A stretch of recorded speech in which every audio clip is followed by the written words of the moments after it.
والصلاة والسلام وعلى آله وأصحابه أجمعين أما بعد فأعوذ بالله من الشيطان الرجيم بسم الله الرحمن الرحيم قال الله عز وجل في القرآن المجيد والفرقان الحميد وأنزلنا إليك الذكر لتبين للناس ما نزل إليهم وقال الله عز وجل وعلمك ما لم تكن تعلم وقال الله عز وجل وإنك لعلى خلق عظيم صدق الله العلي العظيم وصدق رسوله النبي الأمين۔ سابقہ دو دروس میں ہم نے نبوت کی ضرورت پر کلام کیا اور آج بھی وہی سلسلہ جاری رہے گا، اور یہ ربیع الاول شریف کا جو مہینہ ہے اس میں ہم نبی اکرم صلی اللہ علیہ وسلم کی اوصاف و کمالات اور آپ کی ذات اقدس سے متعلقہ امور ہی کو ذکر کریں گے۔ ضرورت نبوت، اس پہ کلام کرنے کی کیوں ضرورت ہے؟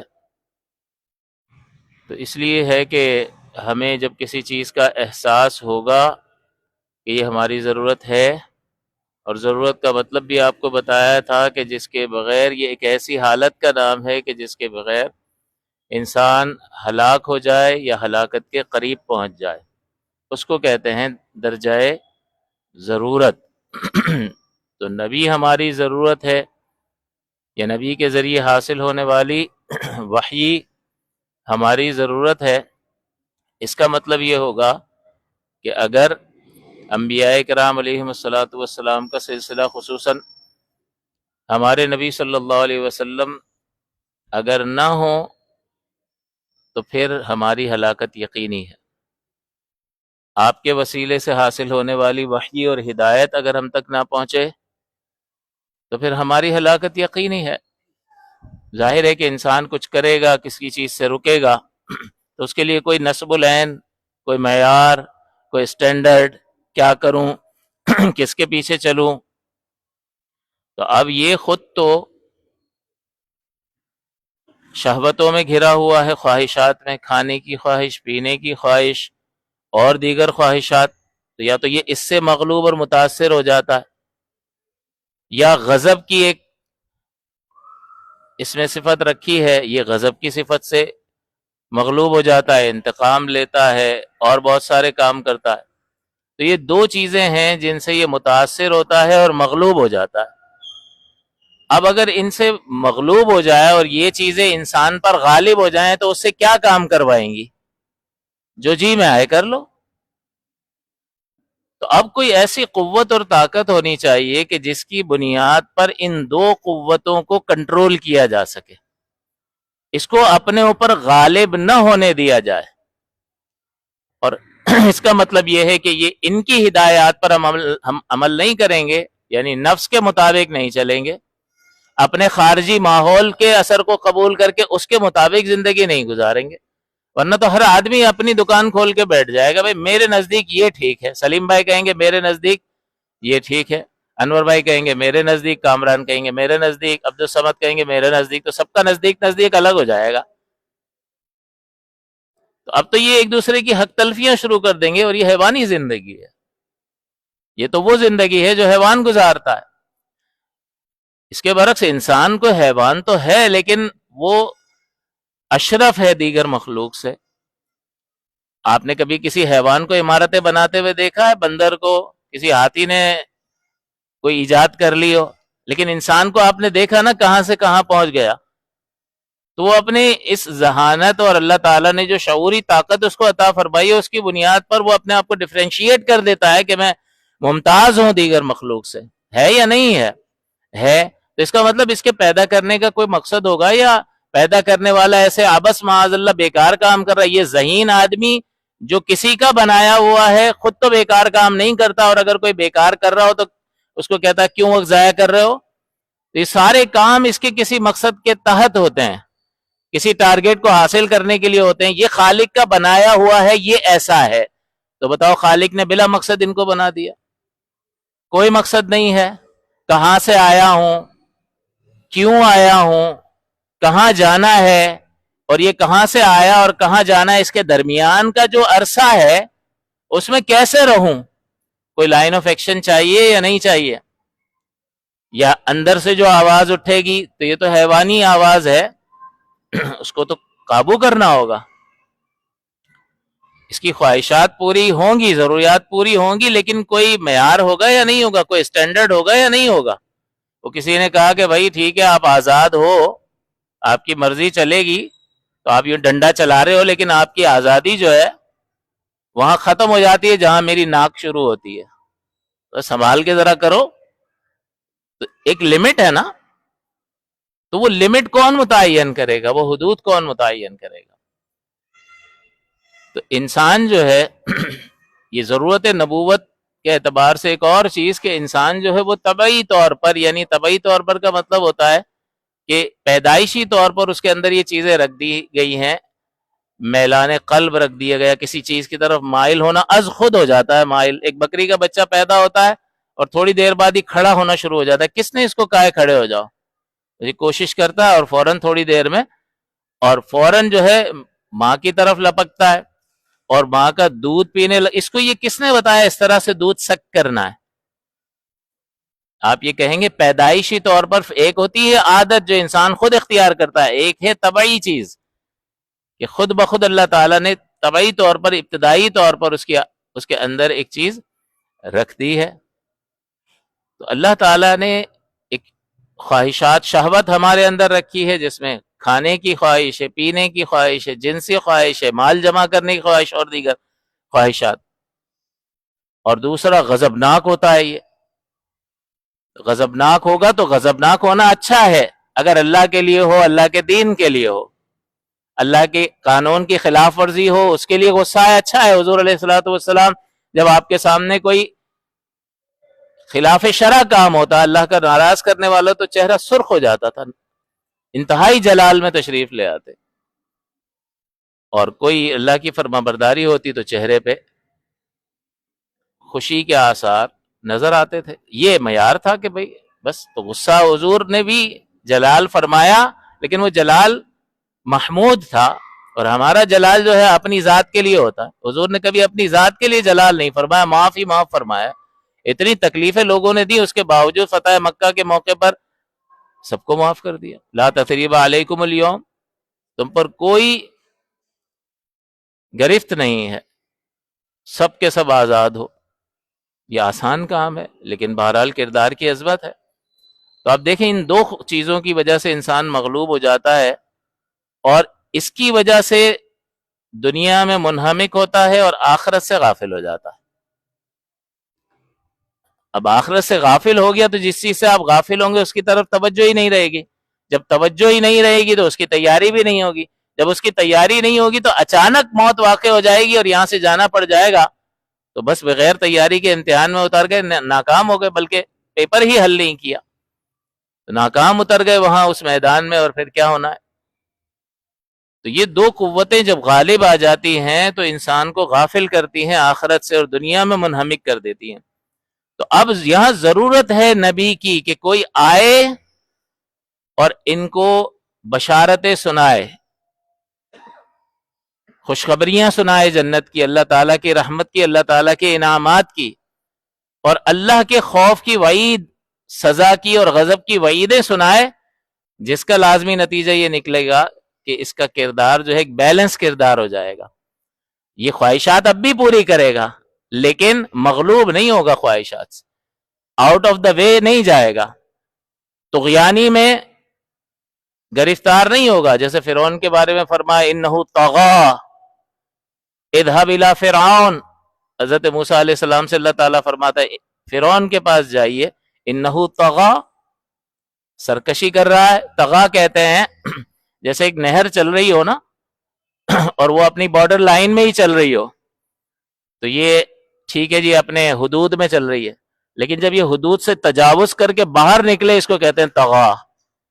اللہ تعالیٰ فرماتا ہے انہو طغا، سرکشی حد سے باہر گزر رہا ہے، اس کے پاس آپ تشریف لے جا۔ تو انسان جو ہے ان قوتوں سے مغلوب ہو کر حد سے تجاوز کرتا ہے، طغیانی میں گرفتار ہوتا ہے. تو اب کون ہے جو اس کو کنٹرول کرے گا؟ وہی کرے گا جو آخرت کی طرف مائل ہے، وہی کرے گا جو آخرت کی حقیقت کو جانتا ہے، وہی کرے گا جو اللہ کی حقیقت کو جانتا ہے، اللہ کی معرفت رکھتا ہے، اور اس زندگی کی ناپائیدار حقیقتوں سے بھی وہ آگاہ ہے. وہ آئیں گے اور ہمیں ان چیزوں سے آگاہ کریں گے اور ہماری توجہ اس طرف کریں گے. تو ضرورت ہے یا نہیں ہے؟ نبی کی ضرورت ہے یا نہیں ہے؟ جب ضرورت محسوس کرو گے تبھی تو کہو گے یا اللہ تیرا شکر ہے یہ ضرورت پوری فرما کر ہلاکت سے بچا لیا. ہمیں احساس ہی نہیں ہوتا ہے. تو اسی وجہ سے میں نے اس موضوع کو 3 ہفتے ہو گئے اسی پر کلام ہو رہا ہے. وجہ کیا ہے کہ احساس تو ہونا، ورنہ تو ہماری دعاؤں میں تو یہ شامل نہیں ہوتا یا اللہ تیرا شکر ہے اتنا پیارا رسول دے دیا، یا اللہ تیرا شکر ہے اتنا زبردست کلام دے دیا، یا اللہ تیرا شکر ہے ایسے زبردست احکام تو نے دے دی، ایک بہترین لائن آف ایکشن دے دیا، صراط مستقیم دے دیا کہ جس کی وجہ سے انعمت علیہم، نعمتیں اللہ تعالیٰ کی نعمتیں اترتی ہیں. کس کس پر اترتی ہیں؟ نبیین، صدیقین، شہداء اور صالحین پر اترتی ہیں. تو وہ صراط مستقیم دے دیا، تو دیا کس کے واسطے سے ہے؟ اگر یہ واسطہ نہ ہو تو کیا حال ہو؟ ہلاکت یقینی ہے. کیا یہ دنیا کی زندگی سب کچھ ہے؟ کچھ بھی نہیں ہے. یہ مال جب تک آپ اپنے آپ سے جدا نہیں کرتے ہو آپ کو نفع نہیں پہنچاتا. یہ پیسہ دو گے تو کچھ حاصل کر لو گے. لباس آپ کو پسند ہے، بہت زبردست لباس ہے جی، تھوڑے عرصے میں آپ دیکھو اس کو پہنو گے بھی نہیں، کہو گے یار پرانا ہو گیا اب مزہ نہیں آتا، سلیپنگ میں ڈال دو، اب سوتے ہوئے پہنوں گا.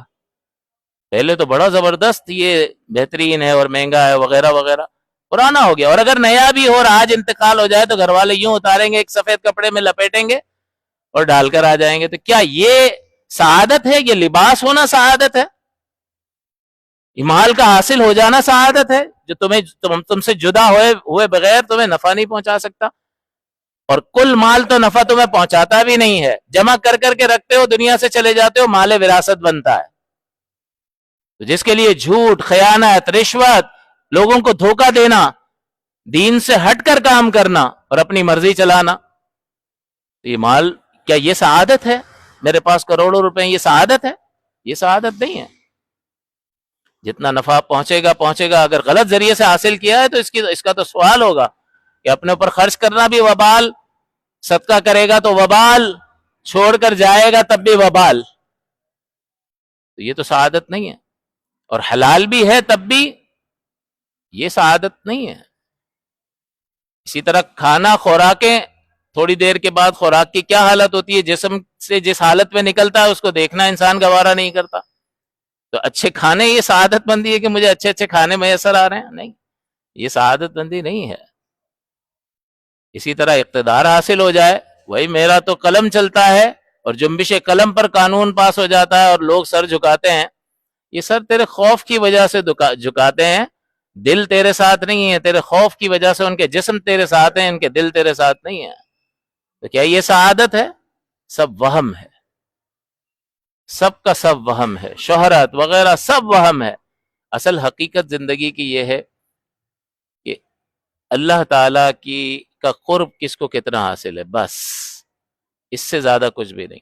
تو یہ جو غفلت اس پر طاری ہوتی ہے ان دو وجوہات کی بنا پر کہ شہوت سے مغلوب ہو رہا ہے، غضب سے مغلوب ہو رہا ہے، اور اس کی بنیاد پر آخرت سے غافل ہو رہا ہے. تو کوئی تو ایسا ہو کہ آ کر بتائے کہ یہ غلط راستہ ہے، خوشخبریاں سنائے آخرت کی اور ابھارے اور متوجہ کرے اور میلان قلب پیدا کرے اور اللہ کے عذاب سے ڈرائے تاکہ بندہ ڈر کر جو ہے صحیح راستے پر آئے. تو بتائیے کوئی تو ہوگا کہ جو آئے گا اور اس کے مطابق زندگی، وہ معیار ہوگا حق کا کہ بس اس کو دیکھ کر زندگی کو بدل لو تو تم اللہ کے محبوب بن جاؤ گے. وہ معیار ہوگا، ایک سٹینڈرڈ ہوگا. وجہ اس کی یہ ہے کہ آپ یہ غور کریں کہ انسان میں 2 طاقتیں ہیں، 2 قوتیں. ایک اس کی فکری قوت ہوتی ہے، ذہین کتنا ہے، سمجھدار کتنا ہے، کہاں سے اس نے تعلیم حاصل کی ہے. تو بڑی بڑی یونیورسٹی اور بیرون ملک کی تعلیم کا لکھا ہوتا ہے تو آپ متاثر ہو جاتے ہیں یا نہیں ہوتے ہیں کہ یار یہ ڈاکٹر جو ہے وہ فلاں فلاں ملک سے اس نے یہاں سے بھی پڑھا ہے اور باہر سے بھی پڑھ کر آیا ہے، اس کو دکھاتے ہیں. تو اس کی جو فکری صلاحیت ہوتی ہے اس کی وجہ سے کہ کہاں سے اس نے علم حاصل کیا ہے، اس کی وجہ سے اس کی فکری معیار اس کا طے ہوتا ہے۔ تو انسان میں ایک تو فکری معیار ہے کہ اس کی ذہانت کتنی ہے، سمجھدار کتنا ہے، اور دوسرا اس کی عملی قوت کیسی ہے، اخلاقی قوت کیسی ہے، کیونکہ یہاں سوچ اور فکر آتی ہے اور اس کے بعد وہ عمل میں ڈھل جاتی ہے۔ اگر ہم نے اپنا مطمع نظر کے بس کچھ بھی ہو، مال حاصل کرنا، یہاں بیٹھ گیا تو پھر ساری کوشش اسی سوچ کی بنیاد پر ہوگی، بس مال حاصل کرنا، یہی تھا، تو پہلے یہاں آتا ہے اور پھر یہ ڈھلتا ہے ہمارے عمل میں۔ تو ایک شخص کے اندر دو قوتیں ہیں، اس کی فکری قوت کیسی ہے اور اس کی عملی اور اخلاقی قوت کیسی ہے، کہاں سے اس نے تربیت لی ہے، کن لوگوں میں اٹھا بیٹھا ہے۔ تو اگر اس اعتبار سے نبی اکرم صلی اللہ علیہ وسلم کی ذات کو دیکھیں، میں نے بڑی رات میں بھی یہ بیان کیا تھا، من انفسکم، اور اس کی ایک قرات یہ ہے، یہ تمہیں میں سے ہیں، یعنی یہ تم بھی بشر ہو، یہ بھی بشر ہیں، یہ تمہیں میں سے ہیں، لہٰذا تمہارے پاس کوئی عذر نہیں ہے کہ وہ تو کر سکتے تھے ہم نہیں کر سکتے، کوئی عذر نہیں ہے، یہ تمہیں میں سے ہیں۔ اور ایک قرات اس کی ہے من انفسکم، سین کے زبر کے ساتھ، تو انفس جو ہے وہ نفیس سے نکلا ہے، تو یہ تم میں سب سے نفیس ترین شخص ہیں، کیونکہ دو قوتیں ہیں انسان میں، ایک قوت فکری اور ایک قوت عملی اور اخلاقی۔ آپ دنیا جہاں کی اسٹڈیز کر لیں، بڑی یونیورسٹی میں پڑھ لیں، اس کی وجہ سے جو فکر بنے گی پھر اس کی وجہ سے آپ کا کردار بھی بنے گا۔ لیکن نبی اکرم صلی اللہ علیہ وسلم نے تو کسی سے پڑھا ہی نہیں ہے، مخلوق میں ان کا کوئی استاد، اور کلام ایسا لائے ہیں کہ ساری دنیا عاجز ہے کہ ایسا بنا کے نہیں لا سکتی۔ اور اللہ تبارک و تعالیٰ ان کی اس فکری صلاحیت کے بارے میں فرماتا ہے وَعَلَّمَكَ مَا لَمْ تَكُنْ تَعْلَمْ۔ کون سی یونیورسٹی سے پڑھا ہے؟ عَلَّمَكَ مَا لَمْ تَكُنْ تَعْلَمْ، آپ کو سکھا دیا اللہ نے وہ سب کچھ جو آپ نہیں جانتے تھے۔ کون ہے استاد؟ الرحمن علم القرآن خلق الانسان علمہ البیان، اللہ نے سکھایا ہے۔ تو سکھانے والا کیسا زبردست ہے کہ جہاں خطا کا امکان نہیں ہے، اور پھر سیکھنے والا کیسا ہوگا، اور کس طرح سے اتار دیا ہوگا کہ جب وحی آتی تھی تو رحمت کونین صلی اللہ علیہ وسلم اس وحی کو دہراتے تھے حضرت جبریل امین کے ساتھ۔ تو اللہ تعالیٰ نے فرمایا آپ دہرائیں نہیں، آپ سنیں، بس ہمارا ذمہ ہے آپ کے سینے میں اتار دینا۔ اور جیسے ہی وہ وحی کی کیفیت ختم ہوتی، حضور فرماتے سب یاد ہو جاتا تھا۔ سَنُقْرِئُكَ فَلَا تَنْسَى، ان قریب ہم آپ کو ایسا پڑھائیں گے کہ آپ کبھی بھی نہیں بھولیں گے، الا ما شاء اللہ، مگر وہ جو اللہ چاہے۔ تو یہ فکری جو تربیت کون کر رہا ہے؟ اللہ تعالیٰ۔ تو کائنات میں ایسی عظیم فکری تربیت والا کوئی فرد لے کر آؤ تو پھر ہم اس کے پیچھے چلیں گے، ہے ہی نہیں، ایک ہی ہے۔ اسی لیے اعلیٰ حضرت نے فرمایا نا کہ تجھے یک نے یک بنایا، وہی رب ہے جس نے تجھ کو ہمتن کرم بنایا۔ وَلَوْ أَنَّهُمْ إِذْ ظَلَمُوا أَنفُسَهُمْ جَاءُوكَ، اگر انہوں نے اپنی جانوں پر ظلم کر لیا تو یہ آپ کی بارگاہ میں حاضر ہو جائیں، فاستغفر اللہ، اور اللہ سے مغفرت طلب کریں، واستغفر لهم الرسول، اور رسول بھی ان کے لیے مغفرت چاہیں، لَوَجَدُوا اللَّهَ تَوَّابًا رَحِيمًا، اللہ کو بہت توبہ قبول کرنے والا، انتہائی مہربان پائیں گے ضرور۔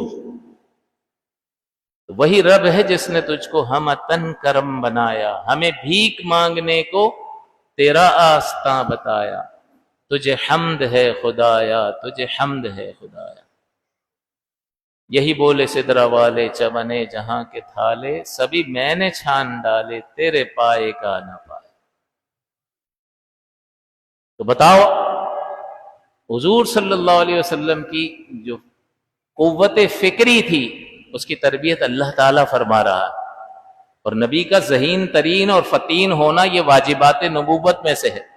صداقت واجب ہے، امانت واجب ہے، تبلیغ واجب ہے، اسی طرح سے ذہانت اور فطانت بھی واجب ہے، اور ان کی ضد محال ہے کہ نبی سے کذب محال ہے، بددیانتی محال ہے، اسی طرح سے ذہانت کی ضد جو ہے کم عقلی، وہ بھی محال ہے. ذہین ترین شخص ہوتا ہے، اسی وجہ سے وہ ایسی صفات اللہ ان میں رکھتا ہے کہ ان صفات کی وجہ سے لوگ متوجہ ہوتے ہیں. معجزات اپنے مقام پر، لیکن وہ صفات کے اعتبار سے بھی ایک کامل اور اکمل شخصیت ہوتا ہے. تو فکری اعتبار سے اللہ تربیت فرما رہا ہے سَنُقْرِئُكَ فَلَا تَنْسَى إِلَّا مَا شَاءَ اللَّهُ. ہم عنقریب آپ کو ایسا پڑھائیں گے کہ آپ کبھی نہیں بھولیں گے مگر اتنا جو اللہ چاہے. اور عملی اور اخلاقی قوت کا معاملہ دیکھیں، اللہ تعالیٰ فرماتا ہے بتاؤ اللہ سے بڑی گواہی کسی کی ہو سکتی ہے؟ کسی کی نہیں ہو سکتی. وہ دلوں کا حال جاننے والا، وہ ذرے ذرے سے واقف، وہ جب کسی کی تعریف کرے تو سمجھ لو بندہ اللہ کے فضل سے اس پر پورا اتر رہا ہے.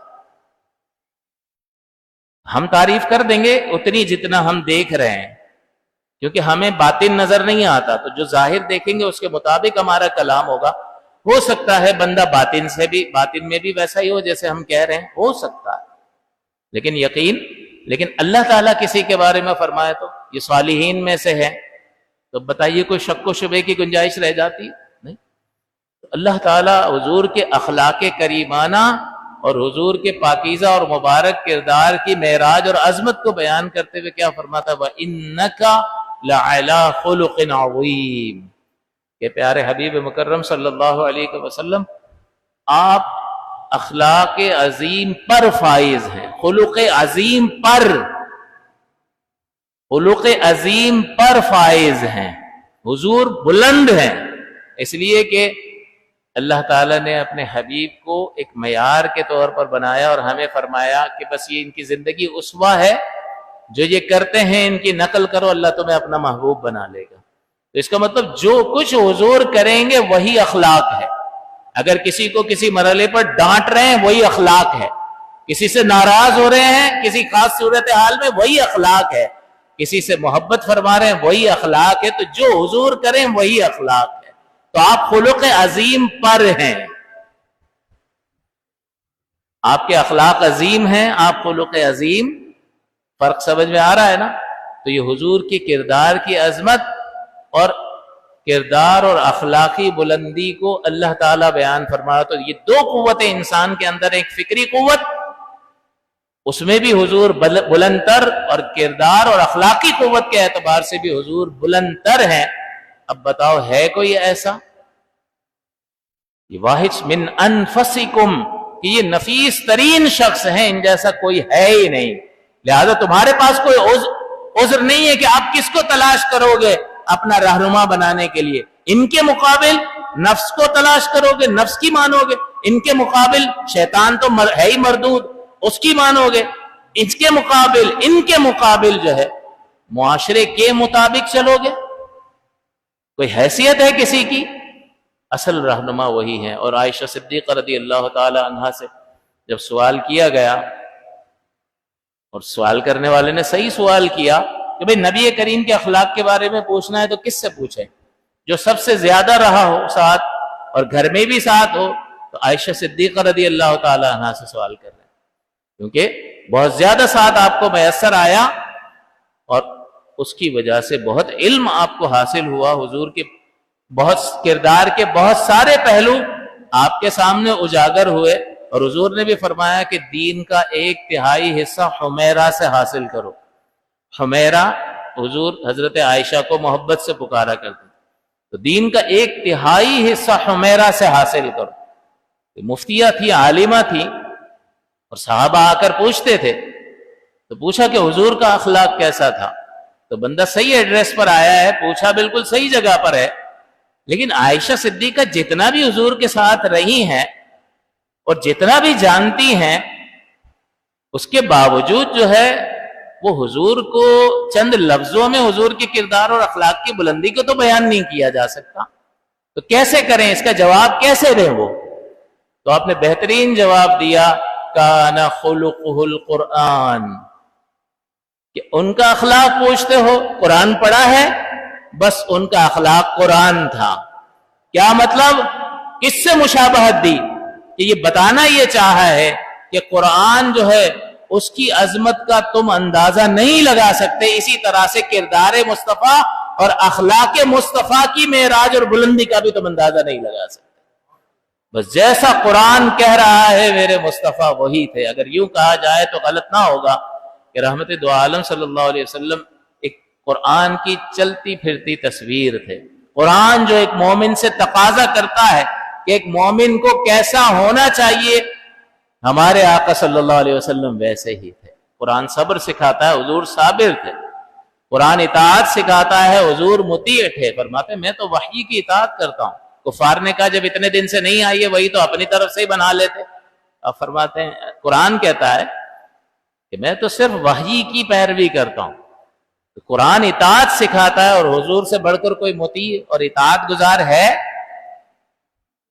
اسی طرح عفو اور درگزر سکھاتا ہے، حضور سے بڑھ کر کوئی عفو درگزر اور معاف کرنے والا دیکھا ہے آپ نے اس کائنات میں؟ تو عائشہ صدیقہ نے بھی کردار کی بلندی کو قرآن سے بیان کیا کہ جس طرح سے قرآن کی بلندی اور عظمت کا اندازہ نہیں لگایا جا سکتا، اس طرح سے اخلاق مصطفیٰ اور کردار مصطفیٰ کی عظمت اور بلندی اور اوصاف مصطفیٰ کی عظمت و بلندی کا اندازہ نہیں لگایا جا سکتا۔ اب آپ اعلی حضرت نے جو کہا ہے کہ تیرے تو وصف، اب آپ اس پہ لگا کے دیکھ لیں کان خلق القرآن، کہ وہ یہ مماثلت، اگر یہ بیان کرنا مقصود نہ ہو تو یہ مماثلت ہی بیجا ہو جاتی کہ قرآن کو لے کر آئیے کہ جہاں اس کی عظمت کا بیان نہیں ہو سکتا، ان کے اخلاق کی عظمت کا بیان بھی نہیں ہو سکتا۔ کان خلقہ القرآن، تیرے تو وصف عیب تناہی سے ہیں بری، اے راہوں میرے شاہ میں کیا کیا کہوں تجھے۔ تو آپ اس اعتبار سے دیکھیں کہ جن دو قوتوں کی وجہ سے طبعی طور پر انسان مغلوب ہو کر آخرت سے غافل ہوتا ہے، اور آخرت سے غافل ہونا ہلاکت ہے، تو کوئی ایسا چاہیے جو کسی ذریعے سے بھی، اور وہ وحی کا ذریعہ ہوگا، اس ذریعے سے آخرت کی طرف متوجہ کر دے اور وہاں کامیابی سے ہمکنار کرے، وہ نبی ہے۔ تو بتائیے نبی کی ضرورت ہے یا نہیں ہے؟ ضرورت ہے۔ ضرورت کا مطلب کیا؟ ایک ایسی حالت جس کے بغیر انسان ہلاک یا قریب پہ ہلاک پہنچ جائے، تو اس کا مطلب نبی کی ضرورت ہے، یعنی وہ نہ ہوتے تو ہلاکت یقینی تھی، وہ نہ تھے تو کچھ نہ تھا، وہ نہ ہوں جان ہے وہ جہان کی، جان ہے تو جہان ہے، ورنہ حیوانی زندگی رہ جاتی ہے، بس کھاؤ پیو، جنسی خواہش پوری کرو، بچے پیدا کرو اور مر جاؤ۔ یہ انسانی زندگی نہیں ہے، یہ اشرف مخلوق کی زندگی نہیں ہے، یہ تو خالص حیوانی زندگی ہے۔ اور انسان بلند تر ہے، اسے اللہ نے شعور دیا ہے، اللہ تعالیٰ بنانے والا ہے، خالق اور مالک ہے، اور وہ عبث اور بیکار کام نہیں کرتا۔ میں کہاں سے آیا ہوں، کہاں مجھے جانا ہے، اور اس پیریڈ میں درمیان میں مجھے کیسے رہنا ہے، اس کا معیار کون مقرر کرے گا؟ وہ نبی مقرر کرے گا۔ اور پھر جب ان کے پیچھے سب چلیں گے تو اب یوں نہیں کہیں گے کہ میرے نزدیک تو ایسا ہے، میرے نزدیک تو ایسا ہے، میرے نزدیک، سب کا نزدیک وہی بن جائے گا جو نبی کے نزدیک ہے نا، وہی ہمارے نزدیک ہے۔ وحدت پیدا ہو جائے گی، سب ایک ہی طرف سجدہ کرتے ہوئے دکھائی دیں گے، سب ایک ہی دھارے میں ڈھلتے ہوئے دکھائی دیں گے، اور معاشرے میں آپ کو امن اور سکون نظر آئے گا، چین نظر آئے گا، حقوق کی پاسداری نظر آئے گی۔ اس اعتبار سے آپ دیکھیں تو نبی کی ضرورت ہے یا نہیں ہے؟ تو پھر اس کا مطلب ہم ہلاکت سے بچا لیے گئے اس نبی رحمت صلی اللہ علیہ وسلم کے پاکیزہ اور مبارک واسطے کے ذریعے سے، تو بھئی شکر گزاری بنتی ہے یا نہیں بنتی؟ تو اپنی دعاؤں میں شامل کرو، یا اللہ تیرا شکر ہے کہ ایسا زبردست نبی ہمیں عطا فرما دی، ایسا کامل ہادی ہمیں عطا فرما دی، ایسی کمال کتاب ہمیں عطا فرما دی، تاکہ لگے تو صحیح کہ جہاں دیگر نعمتوں کے بارے میں خوشی کا احساس ہوتا ہے، اس نعمت کے بارے میں بھی خوشی کا ابھی لفظوں کی شکل میں کرتا رہے تو دل میں چیز گھر کر ہی جائے گی، لیکن جب یہاں لفظوں ہی کی شکل میں نہ آئے اور زندگیاں یوں ہی گزر جائیں اور اس بات کا احساس ہی نہ ہو، تو پھر بات ہی ختم ہو جاتی ہے، عمر گزر گئی، صبح ہوتی ہے، شام ہوتی ہے، عمر یوں ہی تمام ہوتی ہے، ختم ہو گئی زندگی، پتہ بھی نہ چلا۔ تو اس احساس کو اجاگر کرنے کی ضرورت ہے۔ مزید یہ کہ نبی کے ذریعے سے اللہ تعالیٰ نے آپ کو احکام عطا فرمائے ہیں،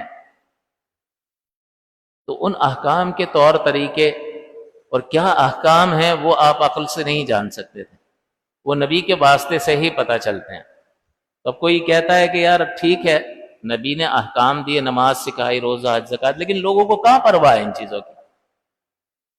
تو یہ احکام ان کے ذریعے سے ملے، یہ تو وہ جانے، مسلمان عمل کرتے ہیں الحمدللہ، لیکن کثیر عوام ایسی ہے جو احکام کو کوئی اہمیت نہیں دیتی ہے۔ تو اگر احکام کے ذریعے سے نبوت کی ضرورت کو بیان کیا ہے جو، تو دلیل صحیح ہے کہ اگر نہ ہوتے تو تمہیں اللہ کے قرب کا بہترین ذریعہ نماز پتہ چل جاتا عقل سے، روزہ اللہ کے قرب کا، روزہ میرے لیے اور میں ہی اس کی جزا ہوں، یہ پتہ چل جاتا۔ لیکن ایک جو عمل ہی کرنا نہیں چاہتا اس کی جانے بھلا، جو غفلت میں ہے اس کو یہ دلیل دو گے تو وہ دل میں یہی کہے گا کہ مجھے تو کرنا ہی نہیں ہے۔ تو لیکن اس کا مطلب یہ نہیں ہے کہ اگر کسی ضروری چیز کی ضرورت کو آپ نے محسوس نہیں کیا تو وہ ضروری غیر ضروری ہو گیا، وہ اپنے مقام پر ضروری ہی رہا۔ بتاؤ، قرآن عظیم برکت والی کتاب ہے، ہادی ہے، آخرت کے لیے نجات کا سبب اور ذریعہ ہے، کردار سازی کے لیے اس سے بڑھ کر کوئی اور نسخہ ہو سکتا ہے؟ نہیں ہو سکتا، لیکن کوئی پڑھتا تو نہیں ہے۔ تو اس کا مطلب یہ ہے کہ اگر کوئی ناقدری کر رہا ہے تو اس کا ناقدری کرنا اس کی اہمیت کو ختم کر دے گا، یہ اپنے مقام پر اہم رہے گا۔ ڈاکٹر نے ایک پریسکرپشن لکھ کر دے دیا، اگر کوئی اس کی دوائی کے مطابق عمل نہیں کرتا، ہدایات کے مطابق، تو کیا ڈاکٹر کی ضرورت ختم ہو جائے گی؟ یا آپ اسی کو کہو گے کہ تم ہی کام خراب کر رہے ہو، اس کا نقصان تم ہی کو ہوگا؟ تو کسی ضروری چیز کو جو واقعتاً ضروری ہے اس کو کوئی اگر ترک کر دیتا ہے تو اس کا ترک کر دینا اس ضروری کو غیر ضروری نہیں بنا دیتا۔ اب یہ آپ دیکھیں کہ عمر کے ایک حصے میں جوانی ہوتی ہے تو اچھل کود مچا رہا ہوتا ہے، نفسانی خواہشات کا بھی بہت بڑا غلبہ ہوتا ہے، پھر ہم چیک کرتے نہیں ہیں ہمارا بچہ کہاں اٹھتا بیٹھتا ہے، صحبتیں والدین کو چیک کر رہی ہیں، وہ کسی کے ساتھ بھی اٹھنے بیٹھنے لگ جاتا ہے، تو پھر وہ اگر کردار مناسب نہیں ہے تو اس کے اثرات طبیعت پر وارد ہونا شروع ہو جاتے ہیں، اور وہ احکام کی ناقدری کر رہا ہے، لیکن کرتا رہتا ہے۔ لیکن ایک وقت آتا ہے کہ جب جسم کمزور ہوتا ہے، ڈھلتا ہے، تو مسجد میں ہی آ جاتا ہے، آخر میں جاؤ گے کہاں؟ اِنَّا إِلَيْهِ رَاجِعُونَ، ہمارے ہی پاس آؤ۔ لیکن وہ کریم بڑا ہے کہ یوں نہیں کرتا کہ ہماری کوئی بات نہ مانے، اچھا اب آئے ہو جب تم مجبور ہو گئے اور اب کچھ کر نہیں سکتے ہو، اب آئے ہو، جاؤ دفع ہو جاؤ، نکل جاؤ۔ جب ہمیں ضرورت تھی، اللہ تعالیٰ تو معاذ اللہ ضرورت مند نہیں ہے، ماں باپ کے جب ہمیں ضرورت تھی تب نہیں آئے، اور اب آ گئے ہو جب تم نے دیکھ لیا کہ ہمارے پاس پیسہ ہے اور تمہارے پاس کچھ بھی نہیں ہے، تو آ گئے ہو، دفع ہو جاؤ اب۔ اللہ تعالیٰ کریم ہے کہ ساری زندگی ناقدری کرتا رہا اور اپنی مرضی چلاتا رہا اور غلط راستے پر چلتا رہا، اللہ کے غضب کو دعوت دیتا رہا، بہترین احکام اللہ تعالیٰ نے اتارے، ان کو سائڈ پہ کر دیا اس نے، لیکن اس کے باوجود جب موت کے قریب جاگا، بڑھاپا غالب آیا، اب دیکھا کہ اب تو کچھ بھی باقی نہیں رہا، بچے بھی قدر نہیں کرتے، کام کے قابل نہیں رہا، کاروبار میں ذہن چلتا نہیں ہے، بچوں نے سب سنبھال لیا، اب مسجد میں آ گیا، لیکن اللہ تعالیٰ کی رحمت اس کو ہاتھوں ہاتھ لے لیتی، آجا میرے بندے، ابھی آیا، ابھی بھی آجا، اسی طرح سے قبول کرتی ہے۔ توبہ کر، رجوع کر، آج سے تیری نئی زندگی کا آغاز ہے، یہ ہمارا رب ہے۔ لیکن ہمیں سوچنا چاہیے کہ اگرچہ وہ توبہ قبول کرنے والا ہے، لیکن اللہ تعالیٰ سے حیا بھی ایک چیز ہے۔ امام غزالی نے اس کو ضمناً لکھا ہے، حیا من اللہ۔ ایک عالم دین نے ایک بیان کیا ایک جگہ پر توبہ سے متعلق، سزاؤں سے متعلق، جب ختم ہو گیا بیان تو ایک دیہاتی جو ہے، بڑے سمجھدار ہوتے تھے اس وقت دیہاتی جو ہے، وہ نتیجے تک فوراً پہنچ جاتے تھے، ہزاروں قطار وہ دیہاتی رو رہا ہے، بوڑھا شخص، تو عالم دین نے کہا بھائی اللہ تعالیٰ کریم و رحیم ہے، تم توبہ کرو، رجوع کرو، اللہ معاف فرمانے والا ہے، پریشان نہ ہو۔ تو اس نے زبردست جواب دیا، وَسَوْأَتَا وَإِنْ عَفَوْتَا، کہ ہائے میری ذلت اور شرمندگی، اگرچہ وہ مجھے معاف کر دے، لیکن معاف کرنے کے باوجود میں اس کے سامنے کھڑا کیسے ہوں گا؟ اگرچہ وہ مجھے معاف کر دے، تو اللہ تعالیٰ سے حیا ایک وقت ایسا آئے گا کہ بالکل بغیر کسی واسطے اور ترجمان کے براہ راست اللہ سے ملاقات ہوگی، اور اللہ تعالیٰ اس وقت یاد دلائے گا کہ بندے تجھے وہ وقت یاد ہے، وہ لمحہ یاد ہے جس وقت تو نے اپنے اوپر دروازہ بند کر لیا تھا اور اپنے آپ کو دنیا کی نگاہوں سے چھپا لیا تھا، لیکن تو نے یہ نہیں سوچا کہ میں بھی تجھے دیکھ رہا ہوں، لوگوں کی نگاہوں سے تو نے حیا کی اور دروازہ بند کر لیا کہ کوئی دیکھ نہ لے کہ میں کیا کارنامے کر رہا ہوں، لیکن میں بھی تو تجھے دیکھ رہا تھا۔ تو سب دیکھنے والوں سے پردہ کر لیا اور مجھ سے حیا نہیں کی تو نے سب دیکھنے والوں میں مجھے سب سے ہلکا کیوں جانا میرے بندے؟ سب دیکھنے والوں لما جعلتنی اہون الناظرین الیک۔ آدمی یہ سن کر مری جائے کہ اب میں اس کا کیا جواب دوں اللہ تعالیٰ، لما جعلتنی اہون الناظرین الیک، اہون کا مطلب تو نے مجھے سب سے حقیر کیوں جانا؟ سارے دیکھنے والوں سے چھپا لیا، مجھ سے نہیں چھپایا، میرے دیکھنے کی حیا تو نے نہیں کی۔ تو بندہ بھی کہتا ہے کہ یا اللہ، میں نے تجھے ہلکا جان کر ایسا کچھ بھی نہیں کیا، میرے وہم و گمان میں ایسا نہیں تھا، لیکن شہوت اور غضب مجھ پر غالب آیا اور اس کمزور لمحے میں نے تیری نافرمانی کر لی، لیکن یا اللہ تیرے کہنے کے مطابق میں نے توبہ تو کی تھی نا زندگی میں، تو کیا تو نے مجھے معاف نہیں کر دیا تھا؟ اللہ تعالیٰ فرماتا ہے ہاں معاف کر دیا تھا، اور تو دیکھ لے اپنے نامہ اعمال میں تیرے سارے گناہ مٹا دیے ہیں اور ہر گناہ کی جگہ ایک نیکی لکھ دی ہے۔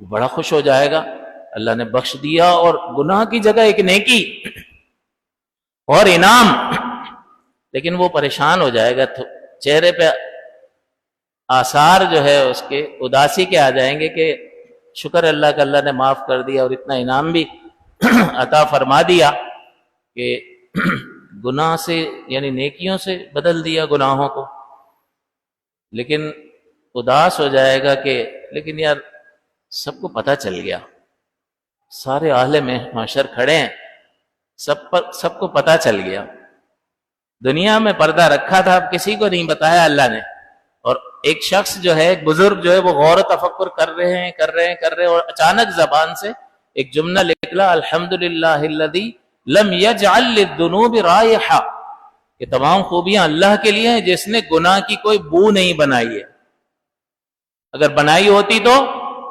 کوئی کسی کو سلام کرنا گوارا نہ کرتا، بو سے ہی پتہ چل جاتا کیا کارنامے کرتا۔ الحمدللہ الذی لم یجعل للذنوب رائحہ، تو اب وہ پریشان ہوگا کہ یار وہاں تو پتہ نہیں چلا، یہاں تو زیادہ لوگوں کو پتہ چل گیا، بڑی ذلت ہو گئی، رسوائی ہو گئی، اداس ہو جائے گا۔ تو اللہ تعالیٰ تو دلوں کا حال جانتا ہے، تو اللہ تعالیٰ اس بندے سے فرمائے گا کہ میں نے دنیا میں بھی تیرا پردہ رکھا تھا اور آج تجھے بخش بھی دیا اور تیرے گناہوں کو نیکیوں سے بدل بھی دیا، اور آج تیری اور میری گفتگو کو میں نے ایک پردے سے چھپا دیا ہے، کسی کو کچھ پتہ ہی نہیں چلا کہ تیرے میرے اور درمیان کیا گفتگو ہوئی ہے، اور میں نے ان فرشتوں کو بھی بھلا دیا جنہوں نے تیرے گناہوں کا صحیفہ لکھا تھا، اور میں نے اس مصعد کو بھی بھلا دیا کہ جس مصعد سے تیرے گناہ اوپر کی طرف چڑھے تھے اور میری بارگاہ میں پیش ہوئے تھے، میں نے ہر مقام سے تیرے گناہوں کو مٹا دیا، اور آج اعلان کیا جاتا ہے کہ یہ وہ شخص ہے کہ جو سعادت مند ہوا اور آج کے بعد کبھی بھی شقی اور ناکام نہیں ہوگا، ہمیشہ کی سعادت مندی اس کے حصے میں لکھ دی گئی۔ یہ ہے ہمارا رب، لیکن بہرحال ہمیں رجوع کرنا چاہیے، اللہ تعالیٰ کے احکام کی قدر کرنی چاہیے، اللہ تعالیٰ کے نبی کی قدر کرنی چاہیے، آپ کی سیرت کا مطالعہ کرنا چاہیے، احادیث کا مطالعہ کرنا چاہیے اور قرآن کا مطالعہ کرنا چاہیے۔ بس کتابوں کے مطالعے کی عادت ڈالو۔ میں نے بڑی رات کے بیان میں بھی ایک پیغام یہی دیا تھا کہ آپ بہت اچھے لوگ ہیں، دیندار ہیں، مسجد میں آتے ہیں، نمازیں ادا کرتے ہیں، لیکن ایک جگہ ٹھہرنا نہیں ہے، ایک مقام سے اگلے مقام کی طرف منتقل ہونا ہے تا وقت یہ کہ ہماری موت واقع ہو جائے۔ یہ ترقی کا موقع ہے، پوزیشنز بڑھاتے جاؤ، حتیٰ کہ اللہ تعالیٰ سے ملاقات ہو جائے۔ یہ کیسے ہوگا؟ مطالعہ کریں، علماء اہل سنت کی کتب کا مطالعہ کریں۔